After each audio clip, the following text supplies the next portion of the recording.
voilà Amama comme ni ma ko annoncé ce matin tey ñu fi dalal Mbaye Dollar pratiquement mu ànd ak Gora ñoom nag ñu bokkoon ci benn série bu nga xamante ne da doon am fële ca Sen TV su ma juumul tudd Mbaye Dollar série boobu nag ñoom ña nga xamante ni ñoo di acteurs yi dañoo jàpp ni ka nga xamante ni moo di Abdoulaye Thioune la leen warloo ak ñoom defuñu ko mu mel ni coowal xaalis Mbaye dafa jib ci seen diggante ak moom alors balaay loolu dama lay bàyyi nga nuyoo waat ak téléspectateurs yi ñu xuus ci waxtaan.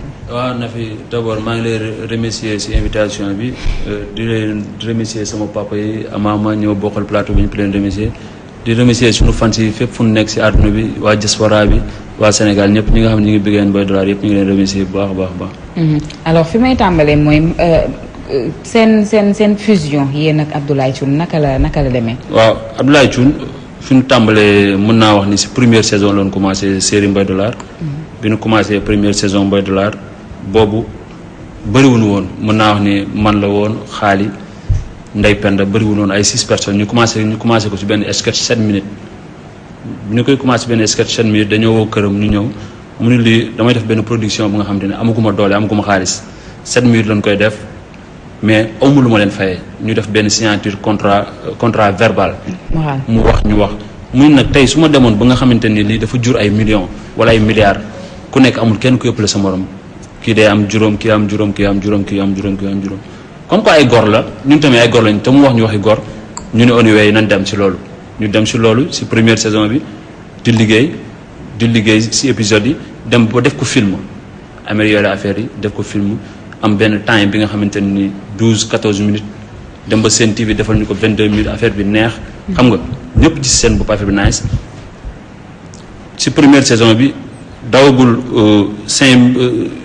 4 épisodes mu am benn sponsor bu dugg benn boisson bu dugg fay 2 millions et quelques bi mu defee loolu fay 2 millions et quelques mu ñu continuer dem di suñuy tournage di continuer mu dem récupérer xaalis bi ñëw ñi 500 000 lan ma jox ñi Sen TV jox nañ ma 1 million mais 500 000 laa jëragul 500 000 li des après laa koy jëli ñun ko ok ñun du problème xaalis moo ñu tax ñu dugg ci yow li ko ñun waxoon au début rek.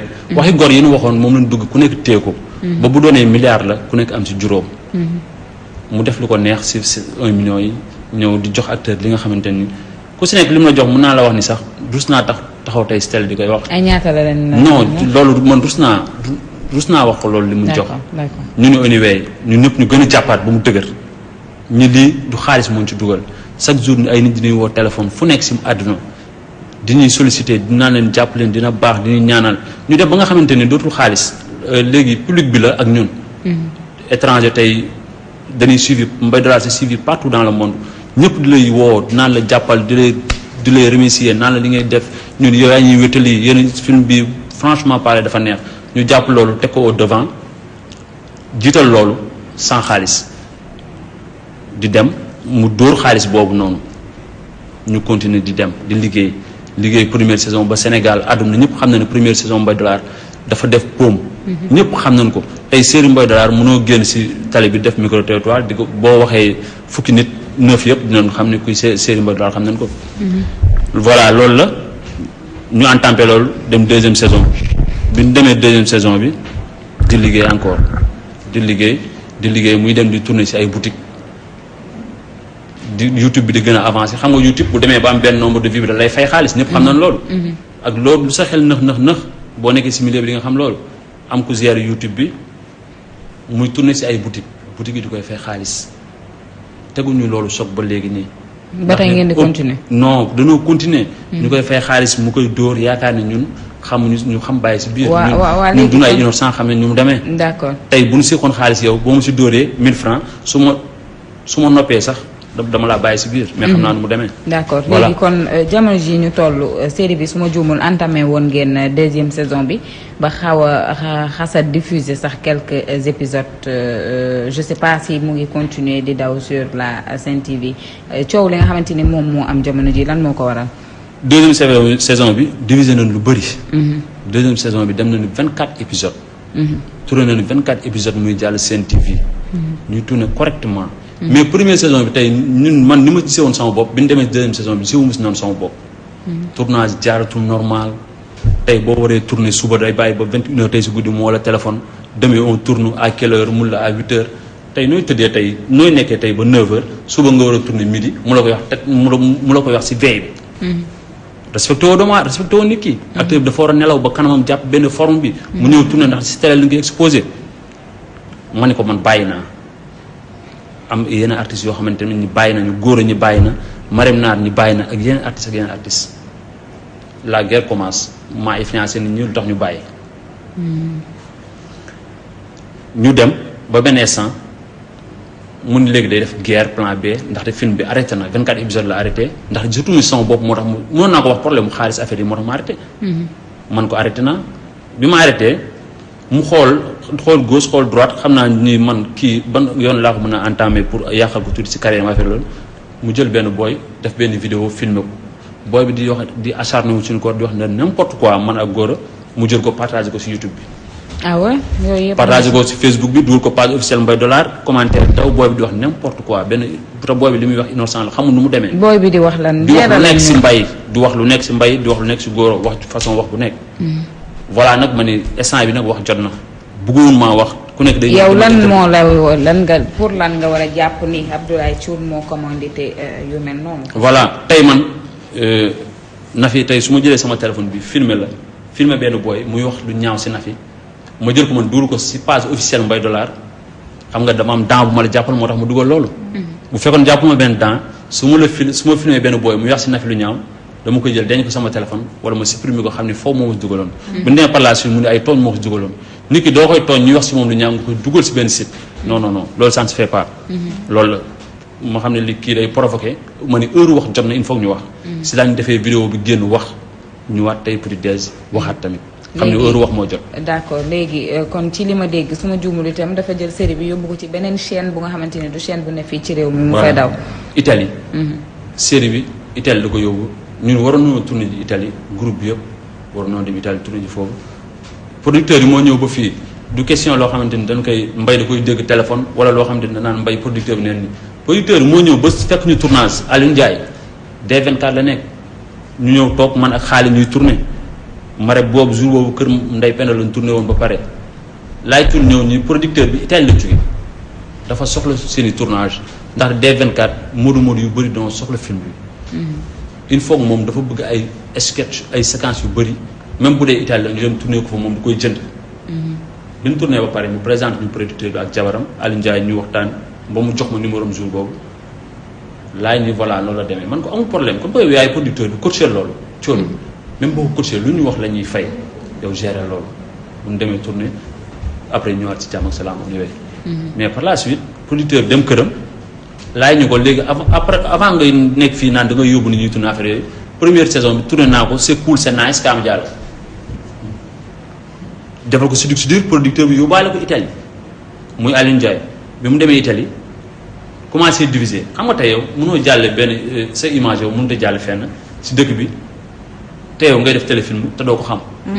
nit woo ma téléphone ni ma Dollar seen film bi mi ngi jàll D24 man ko D24 mun naa man ko non film bi warul jàll foofu xanaa day nekk séquence yi nga xam ne dama dawoon gars yi di ko réviser waa affaire mun ma non mi ngi jàll ba pare publicité mi ngi jàll enregistré vidéo bi nga xam ne film bi mi ngi jàll envoyé ma bi ma ko envoyé ma ne cool xaaral ma gis Laye Thioune ma dem gis Laye Thioune woo ko ñun ñaar rek ñu ko laaj film bi mi ngi jàll Italie mun ma kan moo la wax loolu man ko si film bi mi ngi jàll Italie D24 mun ma kan moo la wax loolu man ko laay xam nga li ma la wax film bi mi ngi jàll foofu mun ma effectivement mi ngi fay jàll man kan moo ko jox Aliou Ndiaye mun ma man maa ko jox man ko si yenn raison nga ko joxee mun ma voilà film bi comme que deuxième saison bi ñëwagul léegi dama ko koo jox pour mu commencé koo teg avant deuxième saison bi ñëw affaire yi ñëpp xam na ne producteur tournage du méttee di nga jël sa première saison tourné ko ba jusqu'à au début jusqu'à la fin jël ko di koy may nit surtout à l'étranger nga xamante ni foofu série sénégalaise c'est suivi loolu ma xam ne lii c'est des contre-vérités. du dëgg. voilà léegi kon moom la di laaj woon su ma la déggee toujours daf leen yore xaalis. waaw xaalis bi mooy loolu te li indi waxu xaalis bi mun naa wax ne provocation bi mu def la ndax au début ñun xooloo ñu xaalis mais bi mu demee ba jënd suñu image jaay ko laañ ko nag pour instant bi nag il faut nga arrêter. waroo am audience jël suñu image. ñun yëguñu tinuñu nga jël di koy jaay à l'étranger te ñun yëguñu. tey bu ñu ko toppoon si yoon suba dañ koy porte plainte day daan. dafa def abus de confiance. suba bu ñu ko porte plainte woon day jàll. d'accord day daanu. ñu dem ba si biir xam ne ñun loolu jaru ko quoi jaru ko jaru ñu koy topp justice affaire yooyu mais il faut ñu xamal ñu ko carrément si nga def pour lan ñu koy xamal pour la prochaine fois tey Mbaye Dollar bàyyi na ak Laye Thioune tuneetul ak moom mais suba mën naa am benn acteur bu mel ni man. kooku bu subaa mu yeew. balaa mu koy def ni mu may def. d'accord mais série bi kon ma ngay continuer parce que su ma juumul Abdoulaye Thioune boobu rakkam a ngi ci biir série bi muy Ndeye Penda bokkoon sax ci actrice principale série boobu la alors moom bu fekkente ni daf leen dóor parce que li nga ma expliqué nii moom dóor la dóoraale na rakk ji seetu ci alors benn sentiment de fraternité. voilà rakkam kooku sama xarit la. mën naa ni sama série la moom mooy doon sama série si film bi. kooku xol bi mu am dafa baax. nit tey moom kooku dina am lu nekk si àdduna ndaxte xolam moo rafet tey su ma wax si moom loolu nekk naa am ak ay moom ay yoon yu nekk ensemble di tourner ba pare di toog mu nekk koo xamante ni yaayam ñaanal na ko day am lu baax incha allah kooku sama nit la. day am lu baax franchement parler.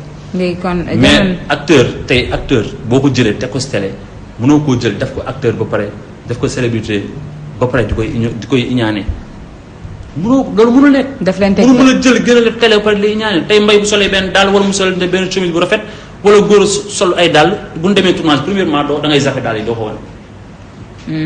kon yére bi nga ni kii téléphone bi Mbaye génne téléphone nga ni gaay ko Mbaye dëkk fenn nga ni noonu waroo dëkk fii pour lan man du ma nit non nit la.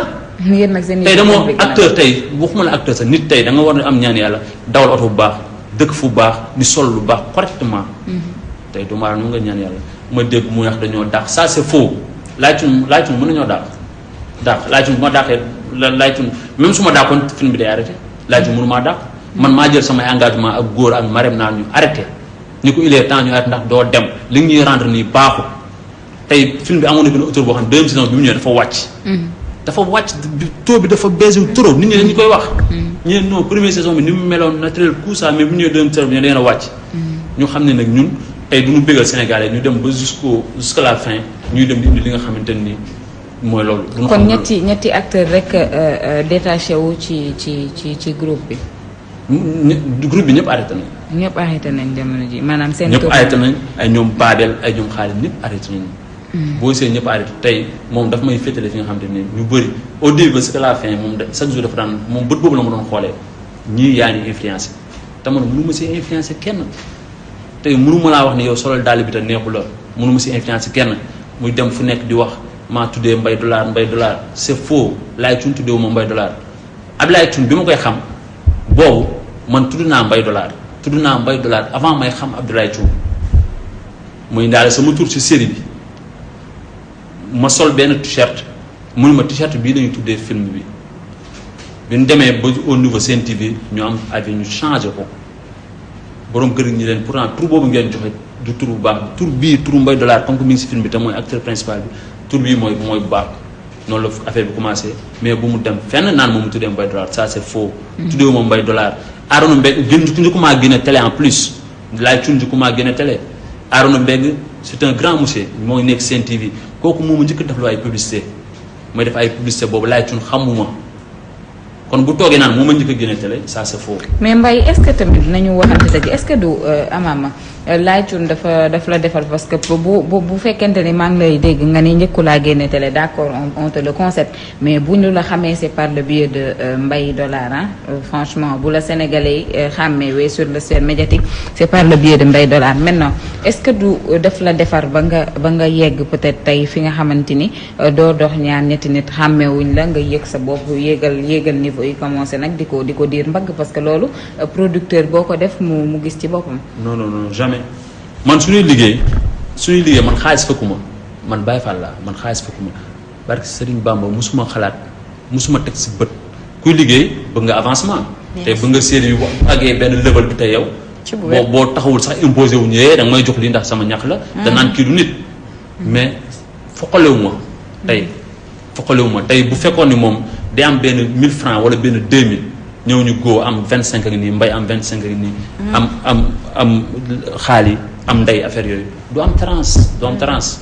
mais doxewul kilifa. fi nga kilifa boo jiitalee artiste da ngay am doxin boo doxee ñuy topp sa ginnaaw borom kër tey bu jiitalee ay njabootam dafa am nu muy doxee. mais pas yi nga leen teg bët naan kii sol na daal bi kii am na lii. il est jaloux daal concurrence lay nduru tey boo àndee fenn bu nu wooyee mbay nga ne non pour lan ñuy woo mbay pour lan duñ ma woo man maay génn si écran man lañu exposé écran bi. man lay woo yow xamuñu la producteur ga.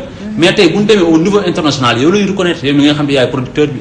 voilà il faut mu comprendre loolu. amul lenn loo xamante ne pour l'instant jàppal naa ko. dañ doon tourné tuñu man arrêté naa série Mbaye Dollar. léegi est-ce que déggante ngeen bi coow li amee ba tey genre bi ngeen defee seen sortie boobu sur les médias ak bi nga arrêté ak léegi est-ce que déggante ngeen est-ce que wootante ngeen au dialogue. déggante wuñu mais gisante nañu maintes reprises. d'accord gisante nañu. yéen a bokk fi ngeen di liggéey sama juum. on est des collègues. maa ngi lay juum d'accord c'est mon grand frère. ñoo bokk benn entreprise bu ñuy fay bu weer dee. dañuy gisante. maa ngi moom dañuy gisante chaque fois dañuy gisante moom heure bu liggéey see man ma liggéey si dañuy gisee. voilà. mais tension yi amul benn divergence amul xuloo amul xeex. amul non maa doon film maa doon liggéey ku nekk am nga droit tey su ma signé woon benn contrat tey boo xamante ni. bu ma signé woon tey benn contrat bi nga xamante ni comme ni mu doon def deuxième saison bi naan dama leen di wutal ay utilisation d'image 2 ans ngay tourné toog sama série amoon droit génn fenn. tey su ma signé woon loolu tey su ma tëbee tëb bàyyi signé ak moom contrat bàyyi du noonu de. kon tey yaa ngi si loxoy buur. li ma signé wul ak moom dara moo tax ma dem ba gisatu ma sama bopp si film bi. rocc ma ne j'arrête. kon yow signé woo contrat bi mais da nga continuer quand même di tourner quand même des kii ay numéros. première saison bi signé wuñu. deuxième saison dama dégg ci vidéo bi nga ni dafa am contrat bu leen proposé nga gis sa avocat. voilà après nga rejeté ko. voilà utilisation d'image la ma signé loo. ñi ma da ngay signé fii sa image amul droit génn fenn fii ak 2 ans sama série ngay yem man ko comment ça pour la may signé loo xamante ni yow waxuma temps nga may fay ñaata nga may fay d'exclusivité voilà man ko léegi da nga may wax ñaata nga may fay ñu toog ma lire contrat bi ba xam lii arrangé na ma signé ko ñu soog a liggéey munoo loolu anyway mu dem am ñu ngi ko signé ñu signé après mooy loolu mu góo léegi dem ba surtout ma sama bopp ma arrêté mais Pape Ndiaye juridiquement parlant parce que moom mi ngi wax